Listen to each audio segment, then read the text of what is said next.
Hello and happy Friday. Welcome to the Boilermaker Lounge. I am Sam Springer. No Grant Flora today, but I am joined by our good buddy from Sports Illustrated, Dustin Schutte.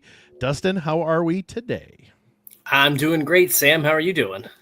It's Friday. Friday's always a good day, at least to say, hey, it's the end of the week. But I often tell people I'm a lot busier on the weekends than I am during my work week.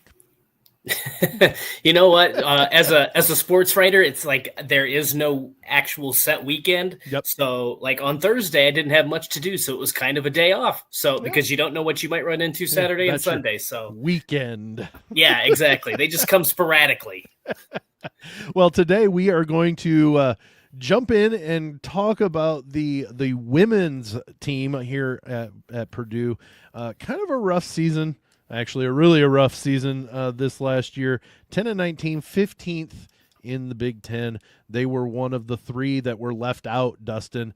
Can you kind of talk about, go over it quickly, just kind of how this season kind of played out for the Boilermakers? Yeah. So going into the season, and I remember this from Big Ten media days, I don't want to say there were low expectations. I don't think any staff, any players, but there was an understanding that this was going to be kind of a bit of a project. Going into the season, the goal was, if we can be 500 in the Big Ten and maybe find a way to get into the NCAA tournament, they would have defined that as a good season. Mm-hmm. And so I think at times they had some of that potential. The problem was, Sam, is they battled injuries throughout the course of the season. And on top of that, when you look at the schedule that they were dealt, they had to play South Carolina in the non-conference. Yes. They had to play Notre Dame. They had to play Kentucky. And then you look at the Big Ten schedule, and I think they started out with Iowa, USC, UCLA. So in combination with Michigan not being State in there too. Michigan State, I think Michigan was at Maryland. Yep. Was a December game. Yep. So they played I don't remember what it was, but 6 of the top 8 teams in the first 8 or 9 games. It was a brutal schedule, and they really just couldn't get any momentum going. So when you kind of couple that on top of the fact that they were injured, it was just kind of a rough season all around. But and as a result, you had a lot of players that entered the transfer portal. Mm-hmm. You had some situations that arose that I don't know if they were prepared to handle or if they knew were going to happen, in terms of Kyra Reynolds, the 4-star prospect who decommitted, and her 2 sisters then entered the transfer portal. Now, that wasn't a result necessarily of the season before. Their father was named an assistant coach at UT Arlington under Sharika Wright, who is another former Boilermaker. Right. So a lot of moving parts this offseason, but they've been kind of forced to go into the transfer portal. They've got a couple good recruits coming in. So I think there's a little bit more optimism and kind of understanding of what they struggled with last season. They're trying to move forward and learn from this past season. So 3-15 in the Big Ten. That's but you just went through the first murderer's row of what they started with. Their first games in the Big Ten: Maryland, that December game that you talked about, then Iowa, Michigan State, number 1 UCLA, Michigan, and they ended up losing Oregon, Washington, USC. Then they ended up losing 9 in a row right there. Mm-hmm. That really kind of defined the season, I think. Would you say that murderer's row kind of just all of a sudden kicked them while they were down? Yeah, I think so. Because, again, when you look at Jordan Poole, who came in, who was supposed to be competing for a starting point guard spot, she got injured. She didn't play a lot. Mila Reynolds, they were both injured and sidelined. Ella Collier dealt with some back problems. You could just continue to go down the list of – and then to kick it all up, late in the season, they played a road game against Rutgers, who was another team at the bottom of the Big Ten. They win that game. They get into the Big Ten tournament. Well, they suffered some sort of flu bug that was going around the team. So another couple players were unavailable in that game. So they just couldn't ever seem to get momentum. They had some really good games. If you go back to that Maryland game, I think they were leading at halftime, and I think they were leading through the third quarter. It was at least a close game before Maryland kind of turned it on there in the fourth quarter. Against Nebraska, they had chances down until the final, and Nebraska was an NCAA tournament team. Right. That was a game where they had I think they came down to the final 1 or 2 possessions of that game. So they did have some opportunities to squeak out some wins. They just like I said, I think injuries and the fact that when you just continue to lose those games, and no matter how hard you're fighting, when you're dealing with those sort of circumstances, you've got to get some sort of beaming light. If they would have beat Maryland in that December game, maybe they get a boost of confidence. Maybe they win. I'm not saying they rattle off 5 or 6 in a row, but maybe 2 or 3 games in that stretch. Maybe they end up beating Nebraska, beating Rutgers, and they get 6 wins out of it, which it's not a lot, but it's something, right? It's twice as many of what they got in all reality in the Big Ten. Yeah, and so I just think that it was kind of this perfect storm of, because you got to also remember, Sam, they were replacing a lot of talent. They brought in 5 transfers. They had Reagan Bass, Marie Petrie. They had Ella Collier. I'm sure I'm forgetting somebody else on that list, but they were trying to gel all these pieces, combined with the injuries, combined with that tough schedule. And it was just like this perfect wave. And even though they kept fighting, and Katie Gearlds kept talking about all season, like, this team never quit. They never came unglued. They always stuck together. They always were attentive. They were, they wanted to win and just couldn't quite get that momentum to get into the Big Ten tournament there at the end of the season. You were talking about that Maryland game. They were up 38-29 at the half, and ended up getting outscored by 18 points in the second half, and ended up getting beat by 9. So it appears to me that excuse me, Coach Gearlds has plenty of ability to bring in talent. It's just you get some bad rolls of the dice, some bad luck, and it bites you, and it turns into 10-19. Yeah, I think she has done a good job with this recruiting class. Now, again, she was able to bring in Kyra Reynolds, and had her father not gotten a job elsewhere, maybe they're still committed. And maybe Mila and Amia is still playing there, and they have a little bit more depth. But you look at the talent they are bringing in. Avery Gordon was an all-state player 2 years. She's 6'7", which she challenges Lauren Betts as one of the tallest players probably the tallest player in the Big Ten. So, and obviously there's going to be a learning curve, like going from, even though she played at Brownsburg, so a big school, she played around the Indianapolis area, but making that transition from that level to the Big Ten is going to be a big jump for her. But I think she averaged around like 20 points and 12 rebounds and 3 blocks per game. So she's coming in, and she's going to be paired with Lana McCarthy and Kendall Purrier. Kendall is 6'3", and Lana is 6'4". So they've got some good reinforcements there. She's bringing in some good height then. Yeah, and a lot of the problem too, Sam, last year was you just basically had those 2 people in the post. And what would happen is a lot of times Lana would get into foul trouble early in that game. Well, then you got to rely on Kendall. If Kendall gets into foul trouble, then nobody could really kind of get into a rhythm. So it's going to be interesting to me to see how they kind of pair that. And then you got another a guard coming in Kiona Doustra out of the Netherlands. I think she's kind of a smaller I don't know her height off the top of my head, but I think she's maybe a smaller point guard, but they really like what she brings to the floor.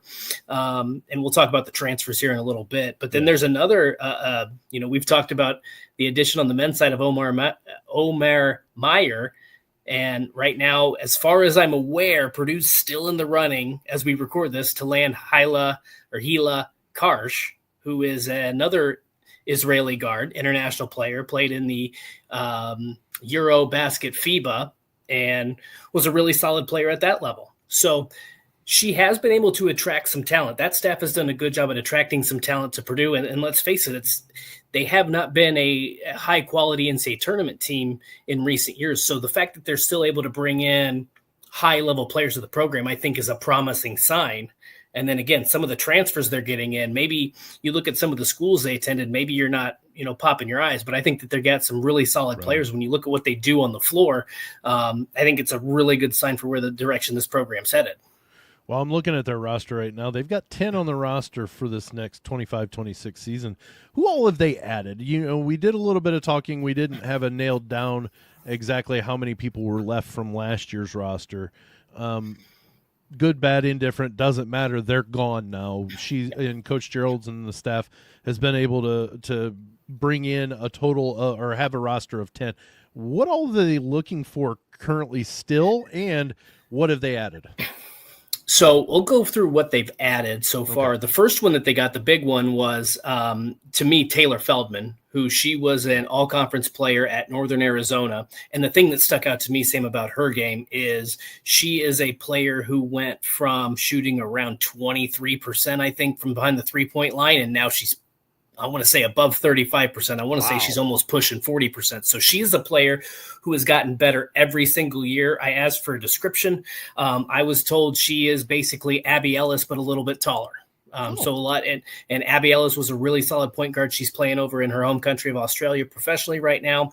So this is, I think that's maybe one of the biggest additions. Then they were able to add Kiki Smith out of Arkansas, who was a national champion at the junior college level. And then goes to Arkansas and plays. Now, Arkansas wasn't great last season, but I think she averaged around 10 points and 3 assists, maybe 4 assists per game. She's also a pretty really good. That's my grammar for the day. You do good writings. I do good writings, right? Yeah. I should do words for a living. That's right. She is a really solid rebounder for her height of 5'4", 5'5", at the guard position. So that's a good sign. And she's another one that knocked down the triples at a high clip last season. So you can kind of see a theme here where they're trying to go into the post and establish a post presence, and then they want to surround those people with some shooting.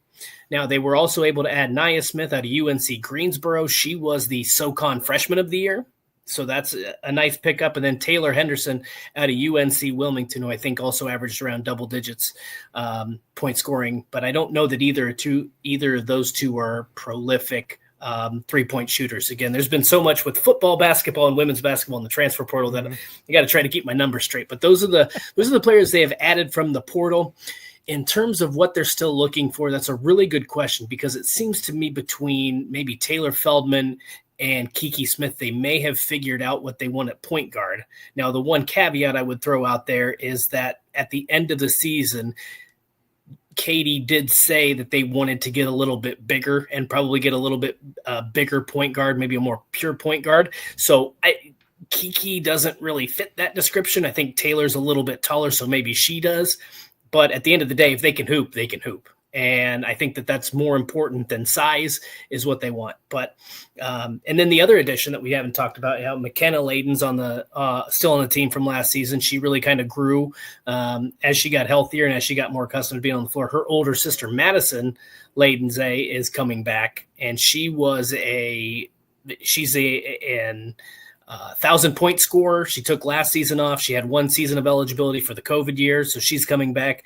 And I think she is somewhere like a 38, 39% three-point shooter. So again, continuing to surround. I think they're going to, what I suspect is they will, I'm not going to try to project lineups, but when you have Avery Gordon in the post, Lana McCarthy in the post, Kendall Purrier in the post, 3 big bodies that can get you rebounds, that can get you points around the basket, and then you surround them with Madison Laydenze, McKenna Layden, Kiki Smith, and Taylor Feldman. You got some good inside-out game going on there. So I think that they have established kind of what they want to do, their mindset. But with a couple positions still open, it'll be interesting to see if they do continue to add it and what they're looking for. Throughout the season, last year, did you ever feel that Coach Gearlds thought maybe she was losing control, or was she always pretty level-headed of, hey, we know what we want to do, it's just they're not bouncing our way? Yeah, one thing I'll say, this is a story, it was interesting to me, and I should have been a good journalist and actually asked this question and asked maybe her to go a little deeper, but I didn't at the time. So one of the things she did, and ultimately, Sam, this really doesn't matter now because most of those players from last year's team are gone. Sure.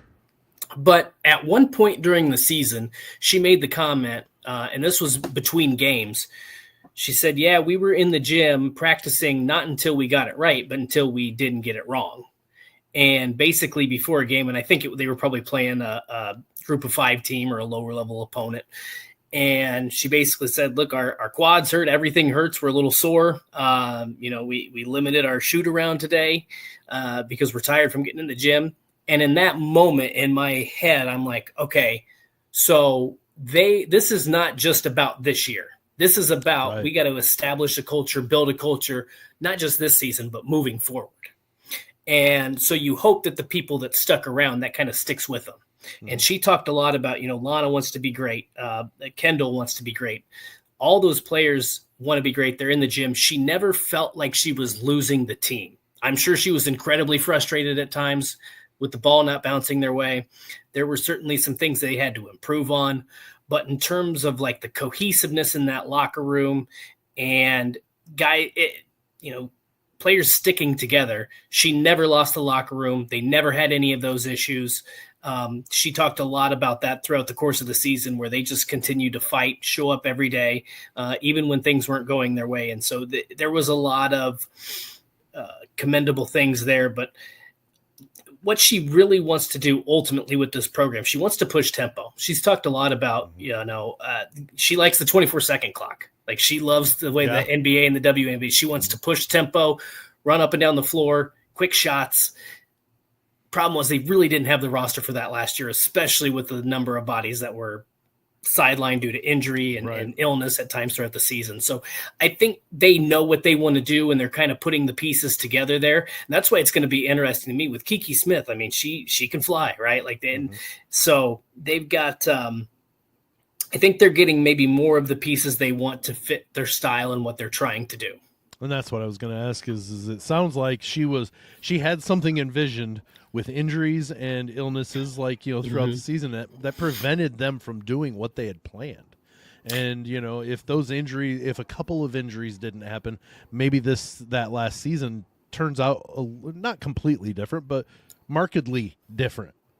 Yeah, I think it would have. I think anytime you have that substantial amount of injuries, and again, you just really couldn't get into a rhythm, because it seemed like when you'd have one player who was healthy for 5 or 6 games, then she'd go down or somebody else would go out. So there was really never, and it's hard. Like you saw at times in December with the men's team, like it, and I think to some extent somebody said, like, you're working in new pieces. CJ and Jakari are still new here. Right. And so, again, you brought in a lot of players last year because you had to, because so many graduated or entered the transfer portal, whatever the case might have been.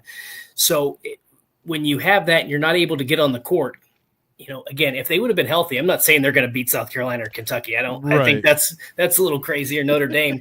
But again, if you're healthy and you have that gel, are you able to beat maybe some of those mid-level Big Ten teams that you couldn't quite beat last season? I think that's the difference, because this could have been again, I'm not going to go crazy and say they would have reached that 10-10 mark, but 7-8 wins, and you're in the Big Ten tournament and probably playing in the women's NIT.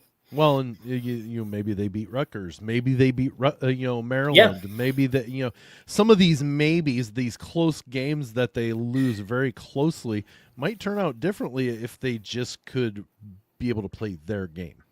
Yeah, I think so. Like, I think you look at Nebraska's a game I think they wish they had back. Rutgers, that Maryland game right there, we just talked, that's 6-6, and so you're 6-14. So if they make the Big Ten tournament, they make the Big Ten tournament. Yeah. So if you can sneak out one other game, now off the top of my head, I can't recall what else was close or where else they could have snuck out a win there. But again, confidence is a big thing, and momentum's a big thing. If they don't have that 0-9 start, 0-10 start, I don't remember which exactly it was. 0-10. Okay.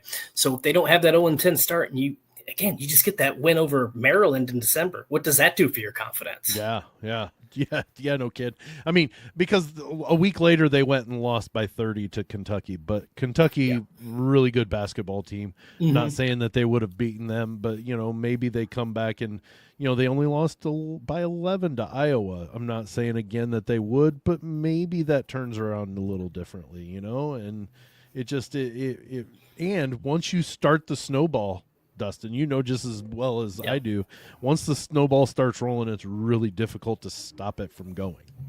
Yeah, it is. And I think that part of that too is a lot of their veteran players outside of Jayla Smith, and I'm trying to think if I'm forgetting anybody, but a lot of their veteran players outside of her were newcomers. So it can be hard when you have new players. Maybe they've been through it, but they haven't been through it at Purdue. And so I don't know. I'm not going to speak to this, but it makes me wonder, like, and I'm not saying this in a negative way, but like, was leadership an issue? And not in terms of like bad leadership, but is there somebody who maybe they're all kind of going through this together. It's still a learning curve. You might have somebody that's leading, but they don't know what it's necessarily like to play in the middle of January in the Big Ten, the best conference in women's college basketball, in my opinion. I mean, for goodness sakes, you had 10, 11, 12 teams make the NCAA tournament. Could have had 13 with Minnesota's, and they won the women's NIT. So when you don't have that kind of experience in your locker room from a Big Ten perspective, it probably adds to the fact that they weren't able to get over that hump. Well, it's definitely something, that it's always difficult. I've never been a huge follower of the Purdue women's program, but I'd always paid attention. And this year was really difficult to, oh my gosh, they couldn't get over that hump. And throwing that in the rear view, this is going to be a better team then. I mean, minus injuries, you can't foretell those. Nobody would have thought Daniel Jacobson was going to break his leg in the second game of the season. So, but this team's going to be a better basketball team then as they were last year. I think so. I really do think so, because I think, again, you're going to have a third post presence. Yes. You're going to have Madison Layden-Zabak, who has been through it. She played 4 years, was really good, and now is getting a fifth year. So you have that, as I just talked about, you have that experienced veteran who's kind of been through it and knows, like, if things are getting rocky, she will probably know how to, right the ship. And again, those McKenna Layden is, I think she's going to be a junior now. So she's been there a couple seasons. And then again, as I mentioned, Taylor Feldman I don't think she's won fewer than 21 games in her career. Beautiful. So even though it's at a different level, she knows how to win. Were they in the NCAA tournament last year? I can't remember. Gonna have to fact check me on that. I can't remember if Northern Arizona was or not. But that's what you're getting. You're getting, and then again in Nia Smith, you're getting a SoCon Freshman of the Year. So another really good player, Kiki Smith, a person who's won a national championship, even though it's at the junior college level. That experience matters. And again, I think when they're going to try to play inside out, you have all the pieces. You probably need to add a couple more, but you have, right now, from a stylistic standpoint, you have the pieces that you want to be able to play your style of game. It's going to be interesting to me to see if they kind of tweak that a little bit. If they still want to run, if they're going to go with small lineups at times, and maybe just have one big on the floor, they're going to play a two big lineup. That maybe she should go to Matt Painter and ask for questions on that, because that's the question he got asked for years and years and years. Like, how do I handle this? Everybody's asking me, am I going one big or two bigs? So I think there's a lot of interesting pieces that I think people should be excited about. I think when you look at the way this team is assembled, and again, I look a lot at the 3-point percentage. I think what you're getting in the post. I think Lana was really good. She picked up silly fouls at times and couldn't stay on the floor, but I think she's a really good player. I think Kendall Puryear's a really good player. And so I think a year with experience, a year in the off season with Big Ten type training is going to be helpful to them. And then again, you surround them with some 3-point shooters, and you're going to put defenses on their toes a little bit. And that's not to say that this team's going to be top of the Big Ten, but can they get to that, 10, 11, 12 win mark this season and maybe push for that NCAA tournament spot again? Well, to answer your question, no, Northern Arizona did not make the women's NCAA tournament, but they did go to the NIT, and they beat Arizona in the first round and lost to Belmont by 1 in the second round.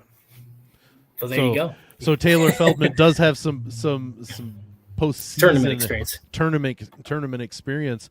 That right there is valuable as a lot of things too, is what it takes to get there. And then once you're there in that tournament setting, what it takes to be successful. And I really like what Coach Gearlds is doing, because she knows how she wants to run her program.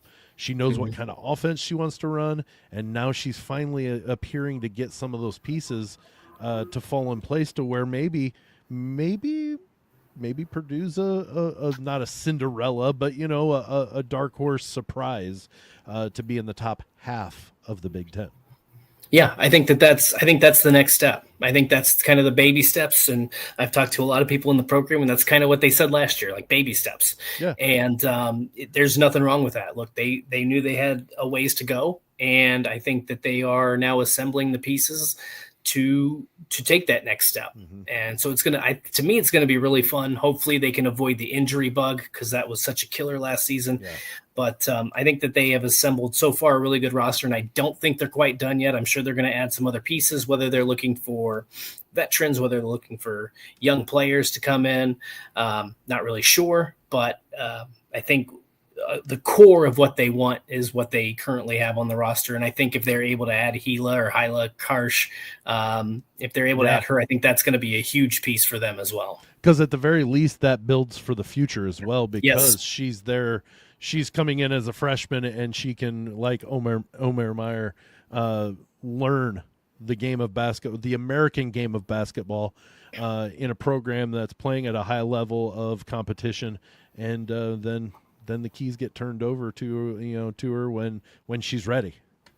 Yeah, absolutely. And they need better point guard. But see, that was the problem. They had to force Rashunda Jones into a point guard role, and while she did well in that role, but she was kind of wanting to be more of an off-ball player. And so they didn't have that, because Amia Reynolds was injured and Jordan Poole got injured. There might've been a third player in there, but so she had to take over a primary, responsibility of ball handling duties.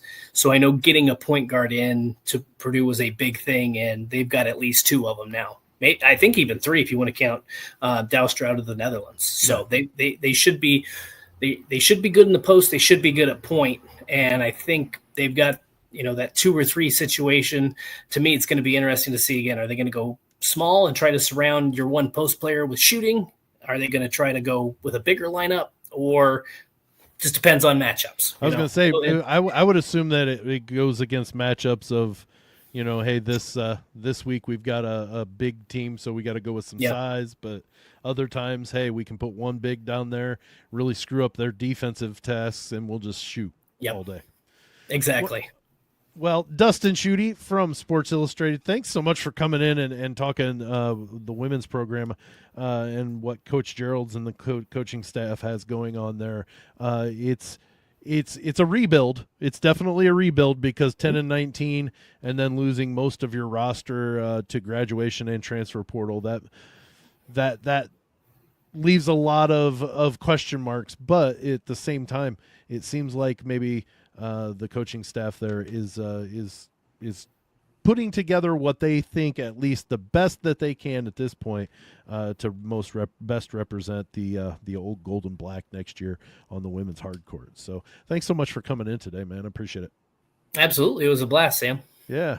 All right. Thanks so much for everybody for joining us on this Friday edition of the Boilermaker Lounge. We'll be back on Monday. Grant should be back on Monday to talk about some stuff. And, eventually Dustin will be back in. I can just, I'm not a fortune teller, but I just can tell. So, but thanks everybody for joining us. We'll see you on Monday.